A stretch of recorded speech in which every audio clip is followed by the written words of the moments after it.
الخير استاذ. أهلا وسهلا أستاذ كامل، خير اللهم اجعله خير.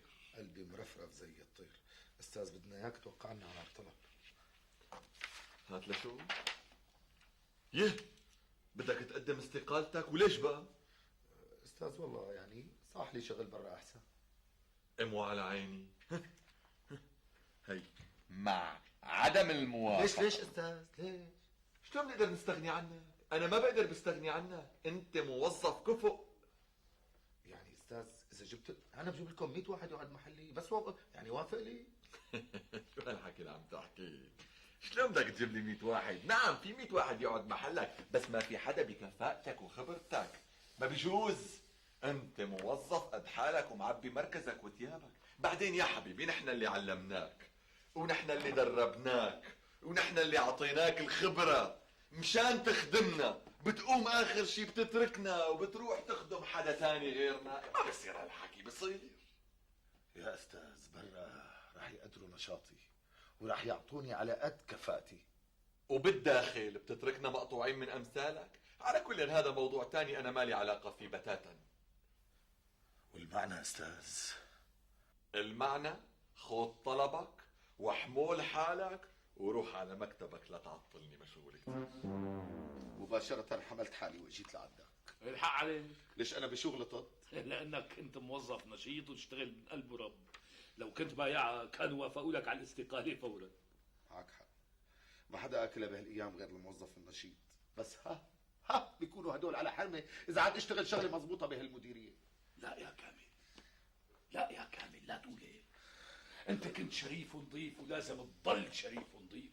هي المديرية ابدا مو للمدير العام، هي المديرية للوطن والمواطنين. هي المديرية إلنا نحن اللي بنبقى، اللي بيروحوا ونحن بنضل هون، والأرض بتعطي لما بنضل هون. لا يهمك، أنا بحكي لك مع المدير العام خليه يوافق لك على الاستقالة. سوسن تأخرت معي. حرام يكون عندي هيك عديل يدبر لي هيك وظيفة. مو لحتى تتجوز بالأول مشان يكون عندك عديل؟ هلا هذا اللي فهمته من حكي.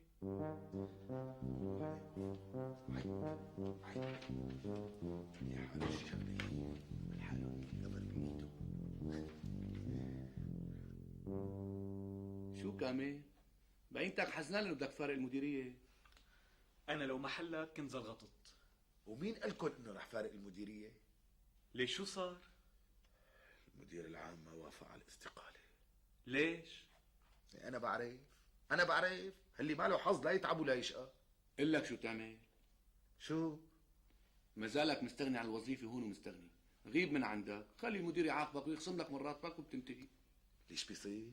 بيصير، بس المهم ما تغيب أكثر من 14 يوم متواصلة. يوم ال 15 تاخذ إجازة من المعمل وبتجي بتداوم هون. ترجع بتغيب 14 يوم كمان متواصلة، تاخذ إجازة من المعمل وبترجع بتداوم هون. قوم بمل منك المدير بيوافق لك على استقالتك. شو هالحكي اللي عم تحكيه ابو الفوز؟ هلا هيك الشغله 14 ويوم ال 15 بيداوموا شلون هيك؟ صدقني ما لها غير الحل، وهيك ما حدا بيقدر يلحق قانونيا اذا غيابك ما طبق ال 15 يوم. بعدين يا كامل حرام تروح بايدك هيك راتب. ولك شو هالنصيحة اللي عم تنصحه اياها؟ بدك تخرب له بيته؟ صحيح المدير العام ما بيقدر يلاحقه قضائيا وقانونيا لتركه العمل، بس بيقدر ينقله لدير الزور ويعاقبه. ساعتها بدل ما تستفيد بتاكل هوا. يا دخيلكم انا عندي بالبيت تنتين حبالة ملقحين، الى حمص ما بقدر بنتقل. اسمع مني وصرف نظر عن هالوظيفة كلها، بكرة الله بيرزقك بوحدة أحسن منها.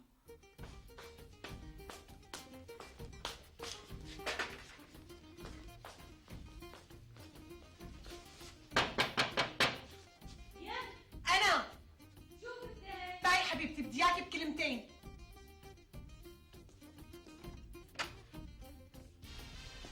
صباح الخير. أهلين. شو عم تعملي جوا؟ مثل ما لك شايفة عم عزل الأوضة. الله يصلحك، كنتي قولي لي حتى ساعدك بتعزيلها.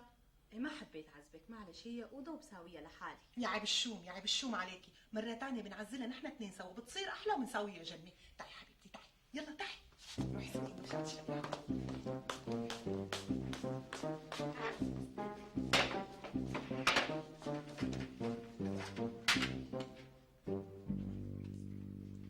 فنجان قهوة من تحت دياتك.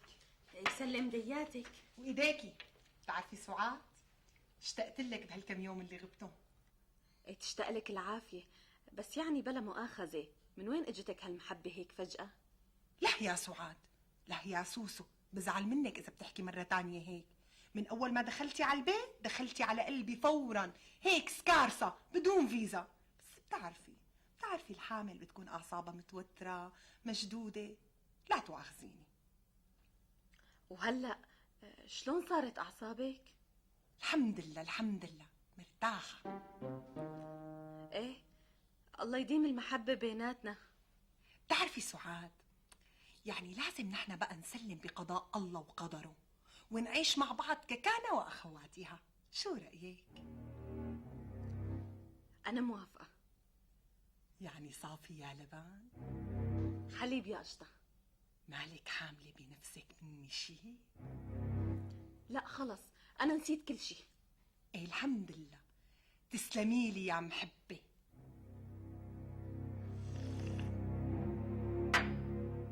يعني بس ما تكوني زعلانة مني إني كنت قلك مجنونة.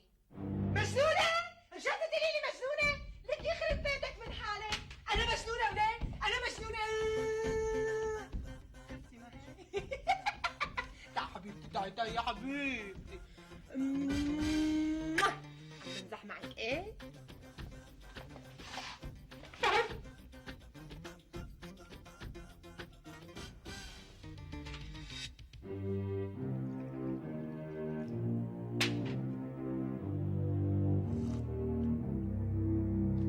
طيب القهوة ما هيك؟ لك امي، لك حبيبتي رح تجننيني. قولي لي عم تاخذي الدواء؟ ما عم باخد الدواء، ما عم باخد شيء. طيب ليش؟ يا امي هلا ضغطي ارتفع ومشي حاله. المشكله مو هون، المشكله بالشقه اللي بده يبيعها نبيل. شقه سوبر ديلوكس بتطير ضمانات العقل. يو، كل مشكله ولا حل. اعطيني حل اشوف. شوفي امي، هلا انت عندك فرصه تنميها. بتقدري تضربي عصفورين بحجر واحد. كيف امي؟ هاتي لشوف علميني. قلتي لي شو؟ اول عصفور لازم تتمتعي بالمصاري اللي رح يقبضهم جوزك. تنزلي على السوق بنفسك، بتغيري لي عفش البيت كلياته. اللي بدك اياه واللي ما بدك اياه اشتريه، كل شيء اشتري. تطلع دعايه بالتلفزيون، ما بدك اياها ولا بدك اياها، قولي له بدي اياها. كل شيء شفتيه اشتريه، هيك تخلصي من المصاري. مزبوط حكيك امي. طب تاني عصفور؟ تاني عصفور يا ستي، تاني عصفور، ايوه تاني عصفور بتخليه يدخل بمشروع كبير له اول ما له اخر، يعني اكبر من المصاري اللي عنده. هديك الساعة بيضطر بده ياخذ قرض من البنك، وبصير 3-4 سنين وهو عم يصرف، لا بيصفي معه مصاري ولا بيفكر بالزواج. لك تقبري قلبي على هالافكار، ما احلاها. بس امي برايك شو المشروع يلي بدي خليه يفتحه؟ خليه يفتح له شي معمل. معمل شو؟ حيالله معمل. انت بدك الربح ولا بدك ما يصفي مع جوزك مصاري؟ لا ما بدي خليه بين ايديه مصاري. لك خلاص حيالله معمل بيمشي حاله حتى لو ما ربح. صح. ها نسيت اقول لك صفاء، في شغله تانية بتفيدك كتير. هاي هي، لك تكرم عيوني. شو هي؟ قولي بقى.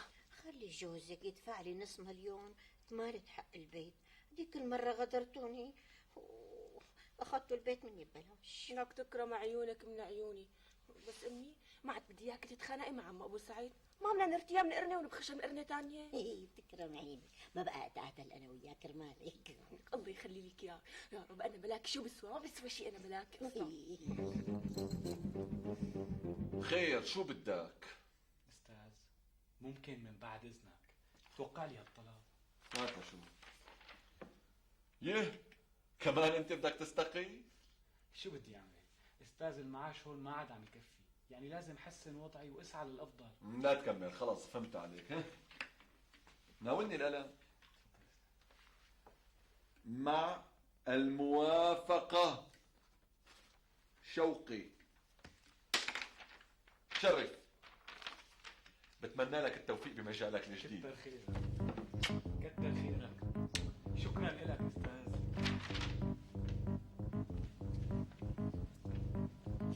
عفوا استاذ، من باب الفضول ليس إلا، ممكن أسألك سؤال؟ تفضل اسأل. أستاذ، ليش إلي وافقتوا لي على الاستقالة وللأستاذ كامل ما وافقتوا له؟ لأنه الحقيقة الأستاذ كامل حمار شغل، ما حدا بيعبي مكانه، وصار له عنا زمان بالمديرية، يعني عنده خبرة. أما أنت ما صار لك عنا غير سنتين، مين ما جبنا بشهر شهرين بيتعلم شغلتك. وعلى كل شغلتك بسيطة، ما كتير صعبة، مين ما كان بيشتغلها. وقوالي الله معك. شكرا أستاذ. إيش ما أكتركن. مرحبا أستاذ نبيل. طولت سوسن ما؟ عفوا. شرف.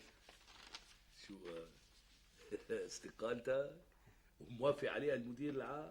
هي اول منيحه بيعملها. مبروك لنا جميعا، خلصنا منك ومن فسفستك.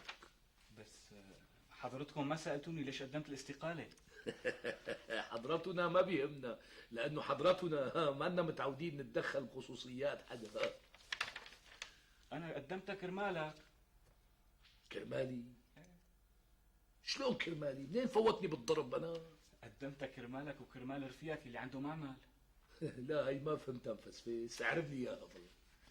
أنا لما شفت المدير العام ما وفق له للأستاذ كامل على الاستقالة يلي كنتوا موعودين فيه يشتغل عنكم، قلت لحالي يا أنيس لازم تأمل له لأبو سمير ورفيقه اللي عنده معمل موظف يكون هيك فتح ونبيه وبأقصى سرعة ممكنة.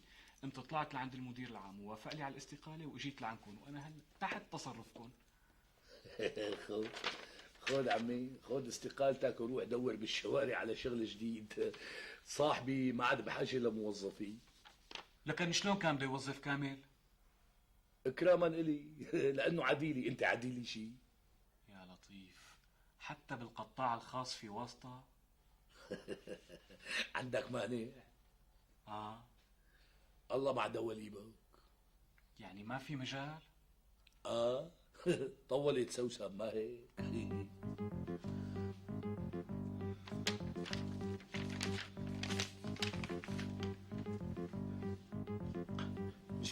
مشكلة يا ابو الفوز، مشكلة. روق كامل روق، ما في مشكلة إلا لها حل. بعدين من هالك لمالك لأباد رواح، بكرة بتتعرف لك على شي واحد بيوصلك لعند السيد الوزير، بتقدم استقالة بوقع لك يا. خايف من هون لحتى اتعرف لي على شي وزير يجيبوا واحد غيري. حبيبي ابو الفوز هذا قطاع خاص، اذا ما في شاغر ما بيعينوني، ما بيعينوني. شو صار معك انت الثاني؟ وافق لي المدير العام على الاستقالة. ان شاء الله الف مبروك. وليش هيك زعلان؟ لأنه أبو سمير ما رضي يشغلني بدل كامل. عفوا كامل، أنا ما كنت عرضت حالي بدالك لو ما كنت عرفان إنك ما رح تقدر تترك الوظيفة، مشان هيك قلت لحالي حرام هيك فرصة وهيك وظيفة تروح على واحد منا. عيب عيب يا حبيبي، معناتها ما صفى بالميدان غير حديدان. لأقوم ركز حالي مع أبو سمير قبل ما أقدم استقالتي. مرحبا ابو سمير. طولت سوسن ما؟ شو كمان انت بتقاي؟ اخي لا تفتح لي الموضوع من هون وتعذب حالك. صاحبي قلع على الموظفين وسكر المعمل وراح على استراليا عم يشتغل كونغور هنيك. وليش سكروا؟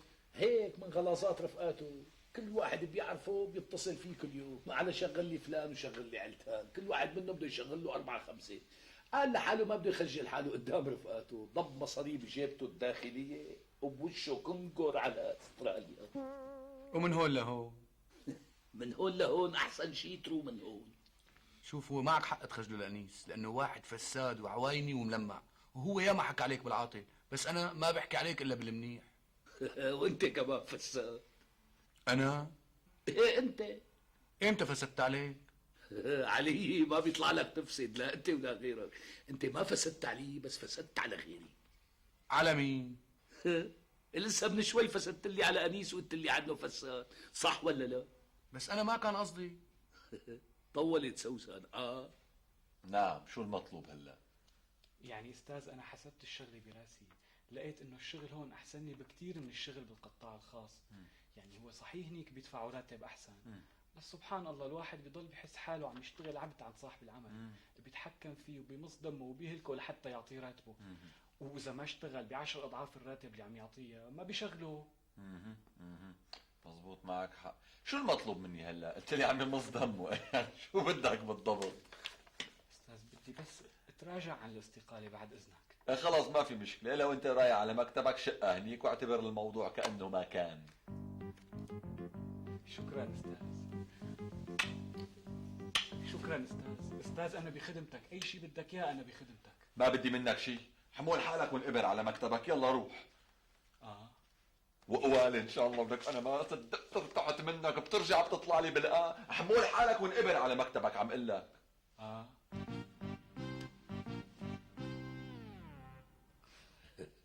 طولت سوسن ما لك اهلين ام السوق. اهلين ابو سمره. ليش تاخرتي لهلا؟ شو صار معي؟ ما صار شيء، في شغلات كثير ما قدرت اجيبها لسه. شوفي ام السوس، اذا 30,000 ما كفوكي علي ما علي بعمل لك جمعيه ثانيه. تسلم لقلبي يا رب. معلش ما بقدر ادفع اكثر من 2000 بالشهر. طيب ماشي، بدك شيء انت؟ لا وين رايح؟ بعدين بحكي لك.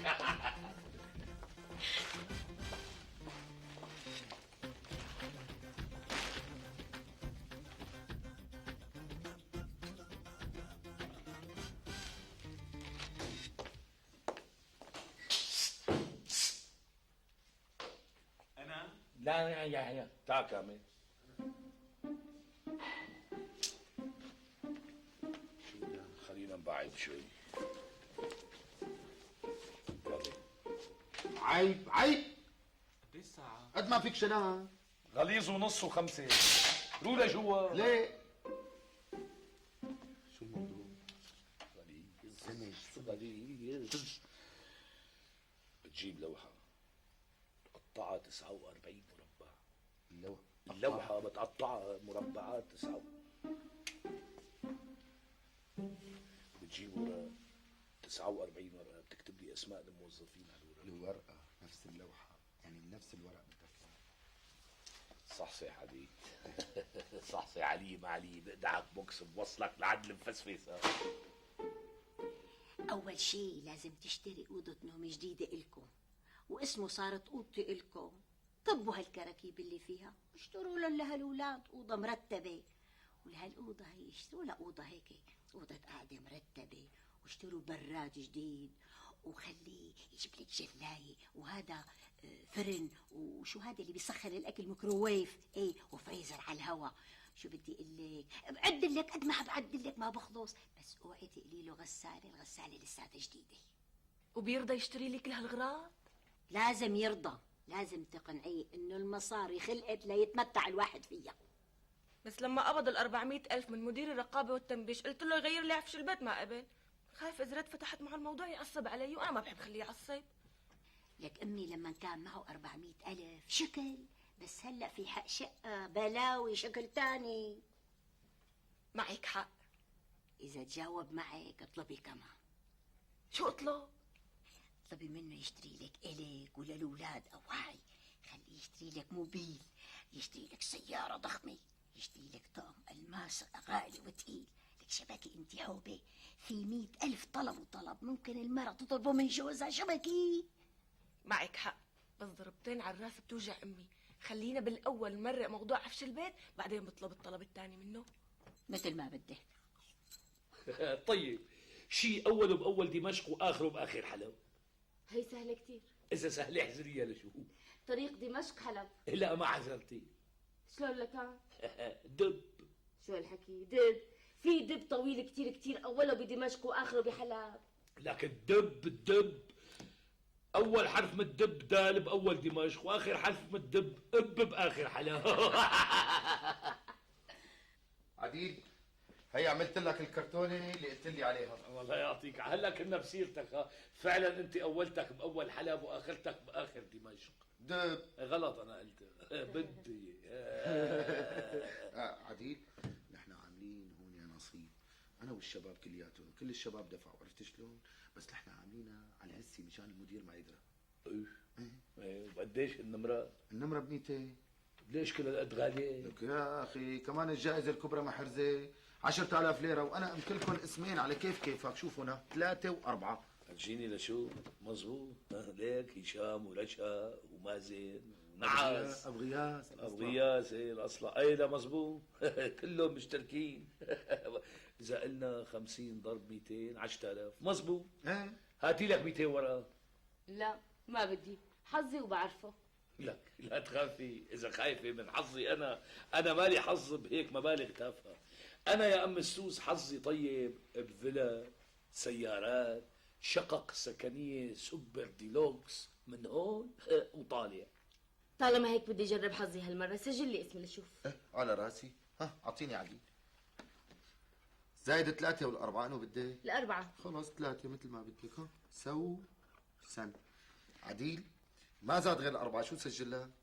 طالما ما بقي غير الأربعة معناتها أعطيني الأربعة. بس هيك هي 200 عني وهي 200 عن سوسن، أنا بعدين باخذهم منها. ولا قال لك ما تكتب اسمي طالما ما في غيره هذا المربى؟ لا ما بيصير اتركه فاضي، بركي ربح الرقم 4 ما بده يعرفوا مين صاحبه. لك هذا اكتب تفضل، هي عني وهي على الآنسة سوسن. ماشي، وهي 4 نبيل. ماشي معناتها انا هيك شوفي نبيل 4 رح شكلس الامور. ماشي يلا قوموا معنا مشان السحبه. لا روح انت لوحدك، انا ما بحب الزحمه. لا بدك تقومي. خلص واثقه فيك، قلت لك ما بدي اروح. خلص عديل روح بقى، فعلا أنت أولتك بأول دمشق وآخرتك بآخر النبض. بدك حذر ها؟ روح. يلا. تعرفي لك ام السوس قلبي حاسسني انك رح تربحي. لا حظي وبعرفه ما رح اربح، انت اللي بدك تربح. لك عمي انا قلت لك هي قصص الصغيره مالي حظ فيها، انا حظي من الفيلات والسيارات والشقق السكنيه ديلوكس. يلا يا شباب اذا بدكم تسحبوا. يلا يا شباب يلا مدوا ايديكم. ما بيصير هذا يمد ايده، هذا ايده مفسفسه، كل مره بده يسحب ما بيصير. مشان الله تربحوني، مشان الله تربحوني يا شباب، ربحوني يا شباب. لك قلت لك ما بيصير بعد هيك، انا بدي اسحب وانا كمان بدي اشتري فستان. شو ما بيطلع لي انه اشتري فستان. مشان الله تربحوني، مشان الله تربحوني. لك يا شباب طولوا بالكم، خلص ليكم عم يسحب. بعد لشوف شو طلع بالورقه هاي. شو طلع سوسن. مشان الله لك اخي خلص روح. ربحت سوسن يا اخي، ربحت سوسن. خلص سوسن تمشي حالها ربحت. مبروك ام السوس، ما قلت لك حظك حلو. معقوله والله ماني مصدق. الله يبارك فيك يا ابو سمره، يخليني اياك يا رب. مبروك يا انسه سوسن، فعلا زبطت. مبروك عليك ال 10,000 ليره. فعلا الربح حلو. انا ب 10,000 ليره حيطير عقلي، شلون ما اكون محلك وربحانه ملايين؟ انا مثلك اول ما ربحت 100,000 علبه محارم مسحل العقل جيتي، بس بعدين تمسحت على الربح. عادل وين حط لك اياه؟ انت فعلا اولك باخر النبك واخرك باخر الدير. اول النبك واخر هريسيا. انت هكساك. كيد عزالك حبيبي، كيدهم وانت معاي، واشرق بعمري بنورك طير حلق في سماي. كيد عزالك حبيبي. شو عم تعملي حبيبتي سعاد؟ اهلا سهومة، عم حضر غدا لكمولة. شو بدك تطبخي مجدرة؟ لا بدي اطبخ له حرة اصبعه، بحبها كثير. يحرق حريشك يا سعاد، كأنك قاعدة بقلبي. بتعرفي كنت ناوية اطبخ له حرق اصبعه لكمولتي انا كمان. بس انا هلا بدي اطبخها. ليش حبيبتي؟ ليكي انا بطبخها عنك، انت فوتي ريحي حالك مشان ما ترجع لك الدوخة مرة ثانية وتركي لي اياها الطبخة. انا بطبخها. راحت الدوخة وما فيني شيء، ما فيها شيء اذا وقفت لي شوي بالمطبخ. لك يا حبيبتي حدا صاحح له عشي بزفر ايديه، انا بطبخها عنك. لا انا بدي اطبخها. لا انا اللي بدي اطبخها. بس انا فكرت فيها قبلك. شو عرفك انه انت فكرتي فيها قبلي؟ انا صار لي شهر مقرره انه هذا اليوم بالتحديد اطبخ حراق اصبعه. طيب شو رايك؟ انت تطبخي حرق اصبعه وانا بطبخ حرق اصبعه، بنشوف مين بده يحرق اصبعه. ماشي.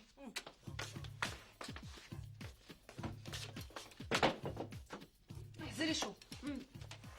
هلا بننقي العدسات بهذا الصحن وبنترك الوسخات هون. يحرق عليك.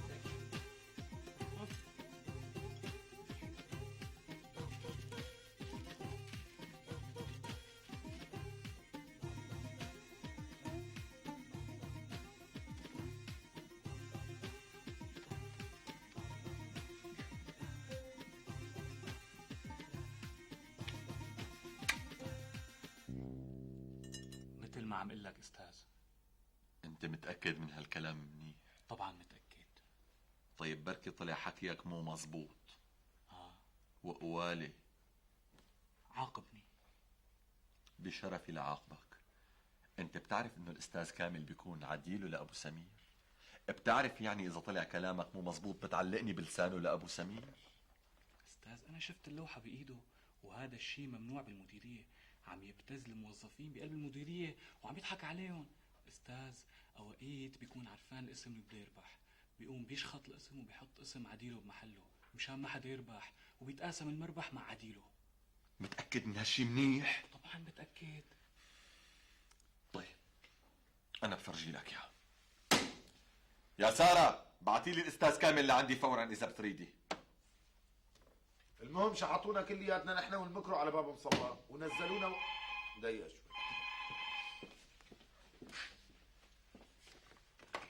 الو اهلين سارة. دياني هاتي تحياتي. خير شو في؟ انو يا نصيب؟ يا نصيب فهمت عليك. هي شغله نحن كلياتنا عاملينها هيك ضحكه سلبه بجازه يعني. الله وكيلك ما عم بضحك على حدا ولا عم ببتز حدا. حاضر جاي لعندك. حاضر. الله لا يوفقك يا نبيل اذا بيجيني شي عقوبه من تحت راسك. خير كامل شو في؟ المهم بعد ما نزلونا بلشوا بكل واحد تنبيش من جيبه. لك شو نبشونا؟ عم اقول لك شو صار معك بالتليفون. لك صحيح سارة اتصلت فيه المدير بده يعني بس ارجع بقول لك شو في. ما فاتت بمخي هي قصة إنه واحد يتحايل على الثاني مشان يعطيه مصاري. نبيل ما بده يخلي الأنسة سوسن تشعر إنه هو عم يساعدها، فحلفني إنه ما أحكيها. وأنت أنت أستاذ لو ما اضطريتني إنه أحكي صدقا ما بحكي. كمان ما خرطت مشطية القصة. على كل إن أنا رح أتحقق من الموضوع، ويا ويلك إذا طلع الموضوع كذب. يا ويلك. نسيت تقلي ويا ظلام ليلك أستاذ. بس أنا بدي أسأل سؤال، أنتوا كيف كنت تأكدوا سيدي؟ يعني أنت وعدتني إنه ما تجيب سيرة لحدا. ريح لي حالك معلش، أنا عندي وسائطي الخاصة اللي بتأكد فيها من هيك موضوع. حمول حالك وتفضل شرف على مكتبك. شرف.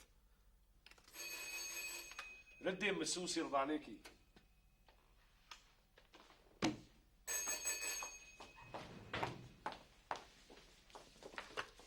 الو اهلا استاذ. موجود استاذ. حاضر استاذ. المدير طالبني. ما شو عرفك؟ فكري فيها لحالك بتعرفيها يا زكية. ايه قوم روح لعنده بده اياك. لخلص معاملة الأخ هون. إيه بس هلا هو بده اياك. لك يا عم السوس معاملة هذا المواطن أهم من اللي خلف هذاك المدير. ها شرف أخي معاملتك خالصة. شكرا. الله معك.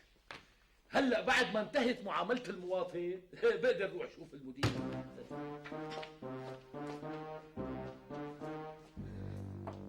مين قال لك؟ مو مهم ابدا مين قال لي يا استاذ، المهم الحكي اللي سمعته من كامل، قصدي اللي سمعته صحيح ولا مو صحيح؟ انا بفرجي لها هذا عديل يسمك، الفولة ما بتبات بتمه لتاني يوم. هلا احكي معي الي انا، القصة اللي سمعتها من عديلك صح ولا مو صح؟ هو من جهة صحيح ما بخبي عنك. انا شفت زميلتي سوسن قاعدة بالمكتب وحزينة ما لا عرفانة منين بدها تأمن حق الجاز. قلت واجبي ساعدها. فكرت قلت لحالي يا ولد اعطيها مصاري. بعدين تذكرت انه هي ما بتقبل نفسها عزيزة، مستحيل تقبل الاحسان. يا حنون، بس لا تكون عم تلفق هالقصة مشان تتستر على عديلك. ها انا لفيت؟ اي والله قرايبي اذا بيدرى اني عم لفق ليقص راسي. مين قرايبك؟ مدير جهاز الرقابة والتنبيش، ما بتعرفه؟ ايه بعرفه. على كل إن انا بحيي فيك روح الزمالة، روح الواجب تجاه زملائك، روح النبل الداخلي الموجود والكامن بأحشائك. روح يا ابني على مكتبك، روح. الله يعطيك العافية ويكتر من أمثالك وأمثال قرايبينك. روح. على عيني.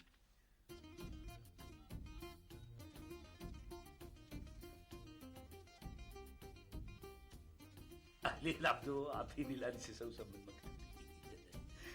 سوسن بتعرفي شو صار؟ كامل مو حبيبك انا؟ لا سيدي مو حبيبي انت. مو حبيبي. طيب طالما انا مو حبيبك بركي بتتواصلت لي عند عديلك بتقوم بتخلص مني. لك شو تواصلت لك ما تواصلت لك؟ شو مجنون انت؟ لك هاي الشغله الي وما حدا بياخذها غيري. كامل اذا تواصلت لي عند عديلك بعطيك 20,000 ليرة. تنعطلت شيء ما بدي ال 20,000 ليرة. هلا شغلي الشاغل انا انه دبر الاستقالة، ما رح تمنع حتى تجي. ايدك بلا سؤالة. الو روق يا ابني وفنجر، رح ابعتك مهمة على حلب. مهمة شو استاذ؟ نحن عم نساوي جرد لمستودعات المديرية هنيك. بقى سمعت انه في شوية سرقات، قمت قلت لحالي يا شوقي نقي من عندك موظف كفؤ قبضاي ملو هدومه وبعته لهنيك مشان يضبط السرقات. يستر عليك استاذ، بلاها.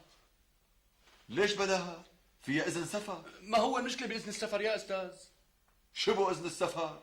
يبعت لك حمش ونقا، كل اجار نهار هون بتاخده هنيك نهار ونص. تعال نحسبها استاذ، اجار اليومي ما بعرف على انه سنه 70 ليره، يعني اذن السفر 105 ليرات، بيروح منهم ضريبه 10 ليرات، بيصفوا 95 ليره، بدي اكل واشرب ونام ب 95 ليره، بعتبر حالي صايم. في اوتيل بحلب بينيمني ب 95 ليره؟ لا. ها شفت شلون؟ يعني بهاليومين اقل شيء باليوم بدي يحط لي 500 ليره، وانا ما بدي اياها، مشان الله يستر على اختك. إيه بس المهمة فيها تعويض. قديش؟ 200 300 ما بدي اياهم. إيه مو على كيفك، هذا شغل مو لعب. استاذ الله يعلي جاهك، الله يوفقك، الله يدفي تحتك، بعت الاستاذ شوكت بدالي، الاستاذ شوكت بيتح مع حلبيه وبينام عندهم، الله يخليك. إيه روح انقبر على مكتبك يلا. احترامي. ما بيلبق لكم الدلال، سعينا له بقرشين يستنفع منهم رفس النعمة. خلص. يعطيك العافية يا أنس. الله يعافيك. مو هذا مكتب الأستاذ نبيل؟ شقة يابو. شقة يابو.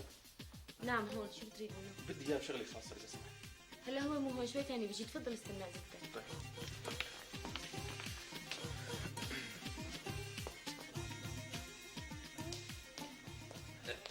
مرحبا بالسوق. اهلين مسمراء. شو اليوم حابكة المديرية؟ شفت شي 2 3.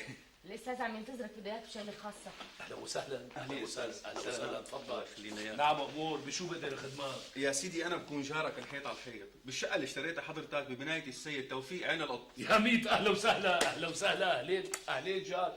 الجار جار حتى لو جار، امور جار. يا سيدي قبل ما حضرتك تشتري الشقة كنا ناويين أنا ومرتي نشتري الشقة ونفتح الشقتين على بعض، بس الظاهر حضرتك سبقتنا، فإذا شاري الشقة للتجارة نحن أولى فيها. لا خدها على حسابك، لك يا ميت اهلين وسهلين. لا يا جار، الجار جار حتى لو جار، ولو يا جار تفضل جار، اهلا وسهلا. يعني وافقت بينا ياها؟ وقديش بدك تدفع لي حقها جار؟ يا سيدي أنا اشتريت شقتي اللي مثل شقتك ب1,000,000، بس لأني مضطر اشتري شقتك بالذات رح أدفع لك 1,100,000. يا عمي شو معليك، يا عمي شو معليك، الله يسامحك على الحكي يا جاري. عجبك لك ام السوس؟ قال هو عنده شقة مثل شقتي اشتراها ب1,000,000، بس لأنه مضطر على شقتي صار بده يدفع لي 1,100,000 بشرفك، مو عيب عليه الحكي، هيك الجار بيعامل جاره. ليش أنا بشو غلطت؟ شلون لك كان عم تقول يا جار 1,100,000؟ طيب قديش بدك؟ لك انت مشكلتك انه ما بتعرفني يا جار، انا نبيل شقة يابو، مو بعيني كل مصاري الدنيا، انا بحياتي ما استغليت حدا لحتى استغل جاري وحبيبي، مو عيب الجار يستغل الجار، والجار جار حتى لو جار. عفوا ما فهمت، شو بتقصد؟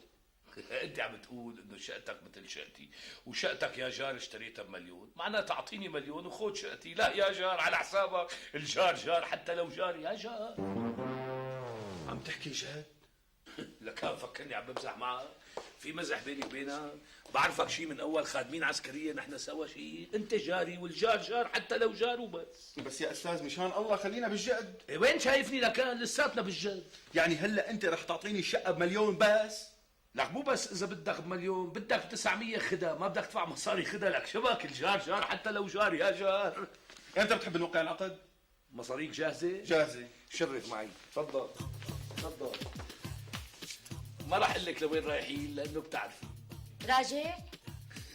بعدين بحكي لك، تفضل جار، جار جار لو جار شرف. لك حدا بيصح له 100,000 ليرة زيادة بيرفضها؟ ايه؟ نبيل شقة يابا. نبيل ما قلت لي شو صار بالشقة؟ مثل ما حكيت لك على التليفون بعتها. قلت لي انك بعتها بس ما قلت لي بقديش. تارك لك اياها مفاجأة. لامتى يعني؟ لبعد الغداء. لا هلا بدك تقول لي. بقول لك بس على شرط ما بتعملي لي اخ واوخه، ما بتكرفتيني جيب الدكاتره. بعتها ب1,000,000. وقبضت؟ لا كتب لي شيك بالمبلغ. شو ناوي تساوي فيه؟ بكره بروح على البنك بقبضوه. لك مو للشيك، للمبلغ يلي مكتوب على الشيك. طيب انت شو رايك؟ انا بدي اوضه نوم. ايه وشو كمان؟ اوضه نوم للاولاد. وغيره؟ اوضه قعده. ايه. وفرن وغساله وجلايه وميكروويف. اه. وبدي تلفزيون وفيديو وديش ديجيتال.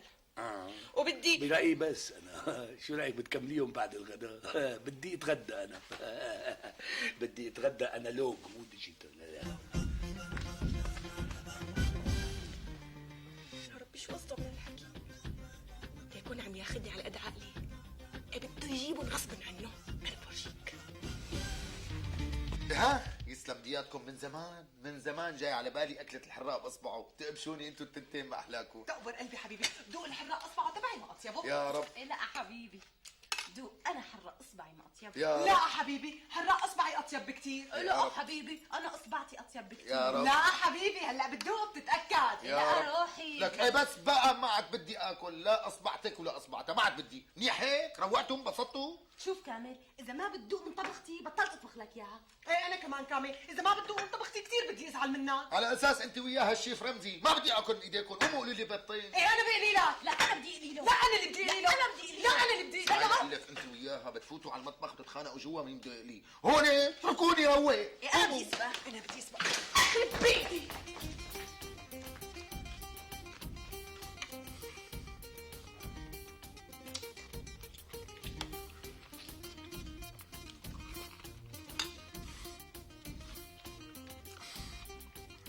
الله لا يوفقكم انتوا التنتين على الطبخه. رحمة الله عليك يا امي. ايه والله ايه والله. لك وين نمت؟ هون وين بدي نام يعني؟ ما بدنا نروح نشتري الاغراض؟ انا غراض. بالله تتبرد علي، الاغراض اللي حكينا عليهم قبل الغداء. قصدك عفش البيت ما؟ ايه ايه بسيطة، هلا خليكي قاعدة جنبي بعدين بنفكر بالموضوع. ما بدي اقعد، بدي امشي. طيب امشي وبس ترجعي فيقين، لا تخليني نام كتير. بدي امشي يعني بدي اروح اشتري الاغراض. طيب لك يا صفصف، وعلى فرض اشترينا الاغراض، هذا العفش القديم وين بدنا نحطه؟ لا عنا مستودع ولا عنا ابوه، لا عنا بيت رفيق فاضي ينطر لنا اياه عنده، ما عنا. بنبيعه للعفش، بنكبه، بنحرقه، بنعمل فيه شو ما بدك، المهم انا بدي عفش جديد. لا يا صفصف لا تغلطي، شو نبيعه ونكبه ونحرقه؟ هذا العفش فيه تاريخنا، ما حدا بيبيع تاريخه. هاي الغرفة لمت أحزاننا وأحلامنا، ونحن ما بنبيع أحزاننا وأحلامنا. جدي لما توفى على إيدي قال لي روح الله يرضى عليك يا ابني، بلادك قلبك أعطيها وغير فكرك ما بيغنيها. ما بيصير يا صفصف. لا أقرب لك إياها أكتر، هلا بترضي أنت إني أنزل على السوق وجيب عروسة جديدة؟ طبعا لا. وأنا كمان ما برضى، لأنك أنت روحي وأحلامي وذكرياتي، والعفش روحي وأحلامي وذكرياتي. صفصف أنت عفشي. يا حاجتك مسخرة بقى. حاضر، مع إني ما عم بتمسخر. ما كنت بعرف انك بخيل لهالدرجة. أنا بخيل؟ هلا نبيل شق ثيابه وصار بنظرك بخيل؟ الله يسامحك. قومي قومي ناوليني دفتر الشيكات من جاكيت. قومي. لا شو بدك يا؟ بعدين بتعرفي، وجيبي معي قلم. حاضر رح جيب لك يا.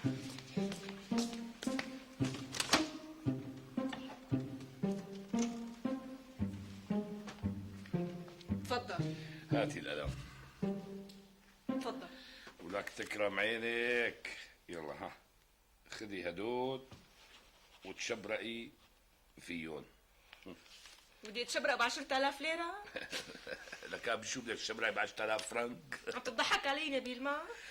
الله يسامحك، لك كل فداكي انا عم بضحك عليكي. خذيهم اشتري فيهم شو ما بدك انت. قلت لك صاير بخيل ما رديت علي. قال لا تخاف من الغني اذا خاف من الفقير اذا غني. انا بخيل لك يا صفصف؟ وانا بخوف انا؟ خلص علي ما علي اغير لك عفش البيت كله، ادهنه وغير الوانه واعمله احلى ديكور كمان. امتى؟ بس في مشروع ببالي لنفذه، فيقيني الساعة 5 يرضى عليكي، عندي مشوار مهم. لوين؟ ليش ما حكيت لك؟ ما حكيت لي. بعدين بحكي لك.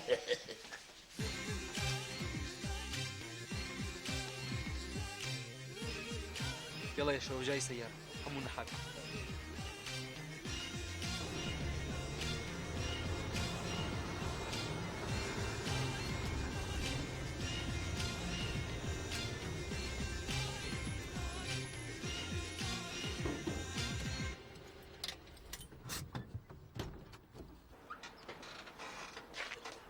مرحبا استاذ. يعطيك العافية أستاذي. الله يعافيكم. نتعرف على الاسم الكريم؟ الداعي نبيل. نبيل شو؟ ضروري الكنيان. طبعا ولو بس توعدني ما تضحك. كيف موعدك ما بضحك؟ مسك بقايا شاورما. مش معقول مش معقول. انا اسمي نبيل شق ثيابه. مو وعدتني ما تضحك هلا عم تضحك. بعتذر استاذي انا اسف. طيب عفوا ما تعرفت على حضرتك. ضروري؟ ايه طبعا. ما تضحك؟ لا ما بضحك. اياس. اياس شو؟ ابو كر.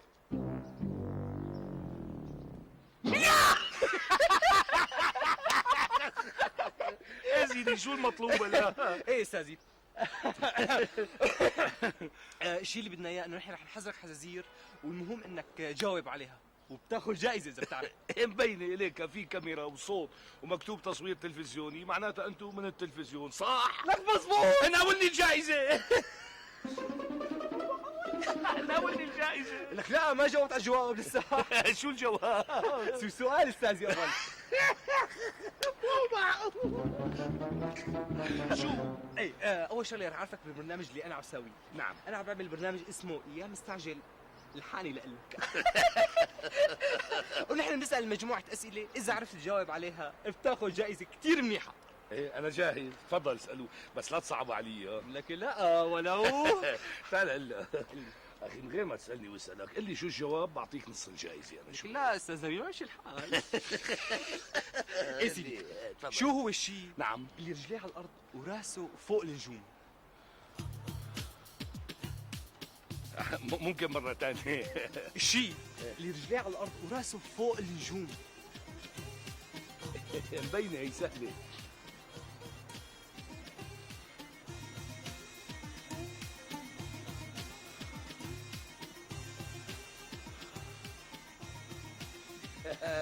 رجليه على الأرض وراسه فوق نجوم. إضافة. لك صح. لك هات الجائزة. الحاني لك الحاني. لك لوين؟ لك الحاني لك. يلا شباب ضبوا لنا كاميرا يلا شباب.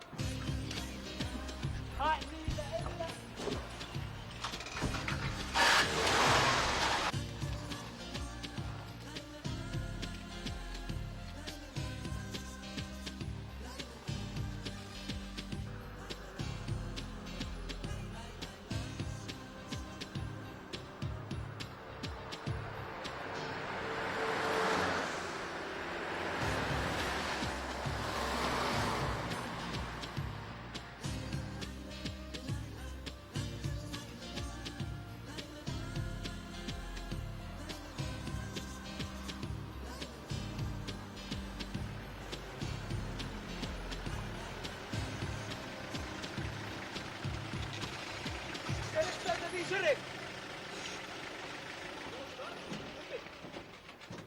نزلنا نعدي يلا.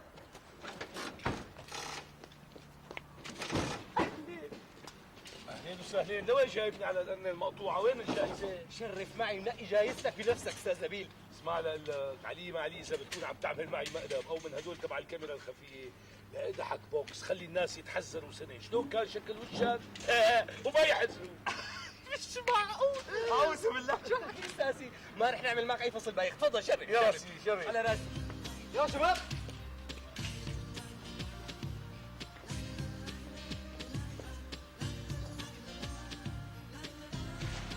شرف استاذ نبيل شرف.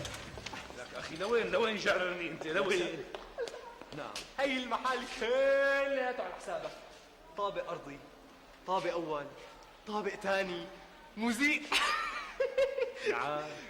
فينك تلاقي غرفة نوم، غرفة نوم للأولاد، غرفة قعدة، كل اللي بدك اياه. السلام عليكم. استاذ نبيل استاذ نبيل لوين؟ شو لوين؟ انا مالي فاضي للالعاب السخيفه، انا رجال عندي شغل. لك يا اخي مين قال لك انه نحن عم نلعب؟ نحن عم نلعب يا جماعه، نحن عم نلعب. عم تحكي جد؟ لك طبعا جد. اكيد اكيد. يعني هلا بقدر نقي اللي بدي اياه واخده بدون ما ادفع شيء؟ اسمعوا على الحكي اسمعوا. طبعا فينا وتاخذ فوقهم بوستين. بينت. الله لا يعطيك عافيه. شو عليه؟ منجرب. تفضل تفضل استاذ نبيل. هلا لك لشو هذا القنطيل؟ لا ما فهمت انا. لك يا استاذ نبيل شو بدك تبي حكي؟ بدك هي ولا هي؟ بدي هي. مبروك عليك. الحالي لك مش معقول. يا شايف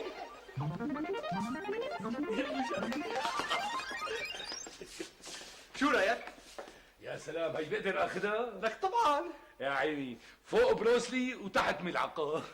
شو خفيف شو معقول. مبروك عليك. الحالي لك. شرف استاذ نبيل. يا سلام، هي كمان بقدر اخذها. ولا مبروك عليك. الله يبارك فيك، اهلين وسهلين. انا هون وصفصف هون. مش معقول ظريف كثير. الحالي لك الحالي.